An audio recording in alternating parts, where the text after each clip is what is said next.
सभी को मेरा नमस्कार। आज मैं बताने जा रही हूँ सुभाष चंद्र बोस जी के अनमोल विचार। उनका सबसे फेमस वाक्य था, तुम मुझे खून दो, मैं तुम्हें आज़ादी दूंगा। एक सच्चे सैनिक को सैन्य प्रशिक्षण और आध्यात्मिक प्रशिक्षण दोनों की जरूरत होती है। केवल बातों से इतिहास में कोई वास्तविक परिवर्तन कभी हासिल नहीं हुआ है। अपने हृदय में उच्च विचार पैदा कीजिए। उच्च विचारों से दुर्बलताएं भागती हैं। आज़ादी मिलती नहीं, बल्कि इसे छीनना पड़ता है। सफल होने के लिए आपको अकेले चलना होगा। लोग तो तब आपके साथ आते हैं जब आप सफल हो जाते हैं। याद रखिए, सबसे बड़ा अपराध अन्याय सहना और गलत के साथ समझौता करना है। हम संघर्षों और उनके समाधानों द्वारा ही आगे बढ़ते हैं। इतिहास में कोई भी बदलाव सिर्फ बातें करके कभी नहीं लाया जा सका है। एक व्यक्ति एक विचार के लिए मर सकता है, लेकिन वह विचार उसके मृत्यु के बाद 1000 जीवन में खुद को अवतार लेगा। केवल बातें करने से इतिहास में कोई वास्तविक परिवर्तन कभी हासिल नहीं हुआ। निजी जीवन से देश बड़ा होता है। हम मिटते हैं तब देश खड़ा होता है। उच्च विचारों से कमजोरियां दूर होती हैं। हमें हमेशा उच्च विचार पैदा करते रहना चाहिए। बिना जोश के आज तक कभी भी महान कार्य नहीं हुए। मेरे मन में कोई संदेह नहीं है कि हमारे देश की प्रमुख समस्याएं गरीबी, अशिक्षा, बीमारी, कुशल उत्पादन एवं वितरण सिर्फ समाजवादी तरीके से ही की जा सकती हैं।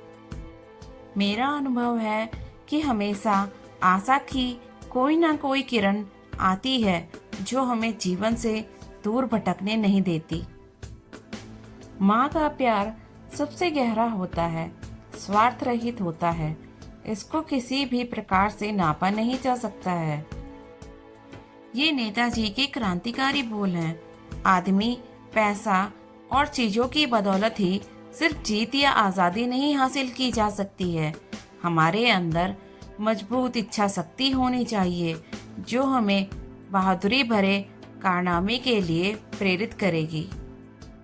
सफलता हमेशा असफलता के स्तंभ पर खड़ी होती है, इसलिए किसी को भी असफलता से घबराना नहीं चाहिए। गुलामी जिंदा इंसान को भी लाश बना देती है, इसलिए अपनी व्यक्तिगत आज़ादी और देश की आज़ादी की खातिर हमेशा लड़ने के लिए तैयार रहना चाहिए। संघर्ष ने मुझे मनुष्य बनाया। मुझ में आत्मविश्वास उत्पन्न हुआ जो पहले मुझ में नहीं था। जहाँ शहद का अभाव हो, वहाँ गुड़ से ही शहद का कार्य निकालना चाहिए। इतिहास के इस अभूतपूर्व मोड़ पर मैं आपसे ये कहना चाहता हूँ कि अपनी अस्थायी हार से निराश न हो, हंसमुख और आशावादी बने। इन सब से बढ़कर भारत के भाग्य में अपना विश्वास कभी न खोएं। पृथ्वी पर ऐसी कोई शक्ति नहीं है जो भारत को बंधन में रख सके। ऐसी कोई शक्ति नहीं है जो भारत को बंधन में रख सके। भारत आज़ाद होगा और वह भी जल्द ही। जय हिंद। जिस व्यक्ति के अंदर सनक नहीं होती वो कभी महान नहीं बन सकता। सफलता का दिन दूर हो सकता है, लेकिन उसका आना अनिवार्य ही है। अगर जीवन में संघर्ष ना रहे, किसी भी भय का सामना ना करना पड़े, तो जीवन का आधा स्वाद ही समाप्त हो जाता है। सुभाष चंद्र बोस जी के ये विचार आप सभी को अच्छे तो बहुत लगे होंगे। ऐसे ही और वीडियो के लिए आप सभी इस वीडियो को लाइक, सब्सक्राइब और शेयर करना ना भूलें। मिलती हूँ ऐसी वीडियो के साथ। तब तक के लिए बाय बाय।